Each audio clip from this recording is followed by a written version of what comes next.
ನಮಸ್ಕಾರ ವೀಕ್ಷಕರೇ, ನ್ಯಾಷನಲ್ ಟಿವಿಗೆ ಸ್ವಾಗತ. ನಾನು ಸ್ವಾತಿ ಸಾಲೆನ್. ಕೆಡಿ ಮೊನ್ನೆಷ್ಟೇ ರಿಲೀಸ್ ಆಗಿದೆ. ಒಂದೇ ವಾರಕ್ಕೆ ಕೆಡಿಯ ಗಳಿಕೆ ಎಷ್ಟು ಗೊತ್ತಾ?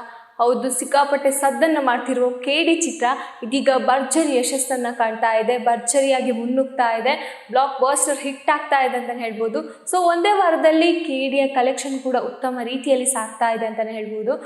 ಚಿತ್ರಕ್ಕೆ ಆಗಿರುವಂತಹ ಕೆಲವೊಂದು ವಿವಾದಗಳಾಗಿರ್ಬೋದು, ಕೆಲವೊಂದು ಮಾತುಗಳಾಗಿರ್ಬೋದು, ಸಾಹಿತ್ಯದಲ್ಲಿ ಕಂಡು ಬಂದಂತಹ ಕೆಲವೊಂದು ಕೆಡುಕುಗಳಾಗಿರ್ಬೋದು, ಇದೆಲ್ಲವನ್ನ ಜನಗಳು ಅಷ್ಟು ಒಂದು ಸೀರಿಯಸ್ ಆಗಿ ತಗೊಳ್ಳದೆ ಏನೋ ಒಂದು ಕಡೆ ತಪ್ಪಾಗುತ್ತೆ, ಕೆಲರಿಂದ ತಪ್ಪಾಗುತ್ತೆ ಅನ್ನೋ ರೀತಿಯಲ್ಲಿ ಅದನ್ನು ಮನಸ್ಸಿಗೆ ಹಚ್ಕೊಂಡು ಈ ಸಿನಿಮಾವನ್ನ ಗೆಲ್ಲಿಸ್ತಾ ಇದ್ದಾರೆ ಅಂತಾನೆ ಹೇಳ್ಬೋದು. ಯಾಕಂದ್ರೆ ಕೆಡಿ ಚಿತ್ರ ಇಡೀ ಬ್ಲಾಕ್ ಬಾಸ್ಟರ್ ಹಿಟ್ ಆಗ್ತಾ ಇದೆ, ಎಲ್ಲೋ ಕಡೆ ಸದ್ದು ಮಾಡ್ತಾ ಇದೆ. ಬೇರೆ ದೇಶಗಳಲ್ಲೂ ಸಿನಿಮಾವನ್ನು ನೋಡಿದವರು ಕೂಡ ಅಷ್ಟೇ ಒಳ್ಳೆಯ ರೆಸ್ಪಾನ್ಸನ್ನು ಕೊಡ್ತಾ ಇದ್ದಾರೆ. ಹಾಗಾಗಿ ಸಿನಿಮಾ ನಮ್ಮ ಕನ್ನಡ ಇಂಡಸ್ಟ್ರಿಗೆ ಒಂದು ಹಿರಿಮೆ ತರುವಂಥ ಚಿತ್ರ ಅಂತ ಹೇಳಿದರೆ ತಪ್ಪಾಗಲ್ಲ. ಇದರಲ್ಲಿ ಮಲ್ಟಿ ಸ್ಟಾರ್ಗಳು ಇದ್ದಾರೆ, ಅದರಲ್ಲೂ ಲಾಸ್ಟಲ್ಲಿ ಏನೋ ಒಂದು ಟ್ವಿಸ್ಟ್ ಇರುತ್ತೆ. ಸಿನಿಮಾ ನೋಡದೇ ಇದ್ದವರಿಗೆ ಅದು ಹೇಳಿದರೆ ತಪ್ಪಾಗುತ್ತೆ. ಹಾಗಾಗಿ ಸಿನಿಮಾವನ್ನು ನೋಡಿ ಇನ್ನೂ ಕೂಡ ಅಷ್ಟೇ ಸಿನಿಮಾ ಮುನ್ನುಗ್ತಾ ಇದೆ.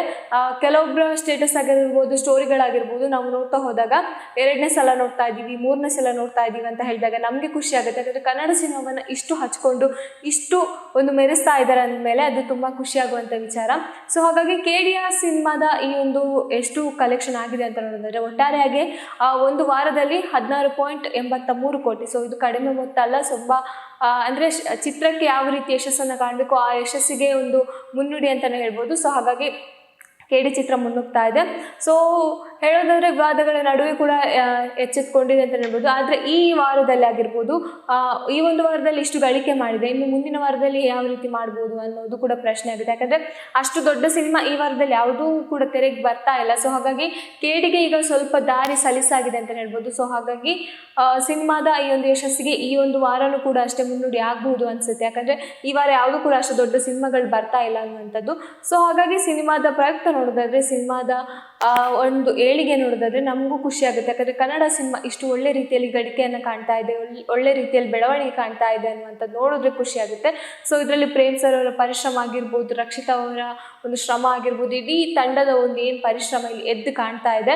ಪ್ರತಿಯೊಂದು ವಿಚಾರದಲ್ಲೂ ಅಷ್ಟೇ, ಪ್ರತಿಯೊಂದು ಸಿನಿಮಾದಲ್ಲಿ ಹಾಡುಗಳಾಗಿರ್ಬೋದು, ಇಲ್ಲಿರುವಂಥ 5 ಹಾಡುಗಳು ಕೂಡ ಹಿಟ್ ಆಗಿರುವಂಥದ್ದು, ಡೈಲಾಗ್ಗಳಾಗಿರ್ಬೋದು ಎಲ್ಲನೂ ಕೂಡ ಅಷ್ಟೇ ಜನಗಳಿಗೆ ತುಂಬ ಕನೆಕ್ಟಿವ್ ಆಗಿದೆ. ಜನಗಳು ತುಂಬ ಇಷ್ಟಪಟ್ಟು ನೋಡ್ತಾ ಇದ್ದಾರೆ. ಅದರಲ್ಲೂ ಕೆಲವೊಂದು ಸೀನ್ಗಳನ್ನು ಈಗಲೂ ಕೂಡ ರೀಲ್ಗಳಲ್ಲಿ ಮಾಡ್ತಾ ಇದ್ದಾರೆ, ರೀಲ್ ಮಾಡೋಕ್ಕೆ ಸ್ಟಾರ್ಟ್ ಮಾಡಿದ್ದಾರೆ. ಇಂಥದ್ದೆಲ್ಲ ನೋಡ್ತಿದ್ದಾಗ ಈ ಸಿನಿಮಾದ ಒಂದು ವೇಗ ಎಷ್ಟಿದೆ ಅಂತ ನೀವೇ ಕೂಡ ಊಹೆ ಮಾಡಿ. ಯಾರೆಲ್ಲ ಇನ್ನೂ ಕೂಡ ಸಿನಿಮಾವನ್ನು ನೋಡಿಲ್ವೋ ಬೇಗ ಹೋಗಿ ಸಿನಿಮಾವನ್ನು ನೋಡಿ. ತಪ್ಪಬೇಡಿ, ನಮ್ಮ ಕನ್ನಡ ಚಿತ್ರರಂಗದಲ್ಲಿ ಒಳ್ಳೆ ಸಿನಿಮಾ ಕೂಡ ಬರ್ತಾ ಇದೆ, ನೋಡಿ ಅಂತಲೇ ಹೇಳ್ಬೋದು. ಇನ್ನು OTTಯಲ್ಲೂ ಕೂಡ ಅಷ್ಟೇ ಇದು ಒಳ್ಳೆ ಬೆಲೆಗೆ ಮಾರಾಟವಾಗಿದೆ ಅಂತ ಒಂದು ಮಾತು ಕೂಡ ಕೇಳಿ ಬರ್ತಾ ಇದೆ.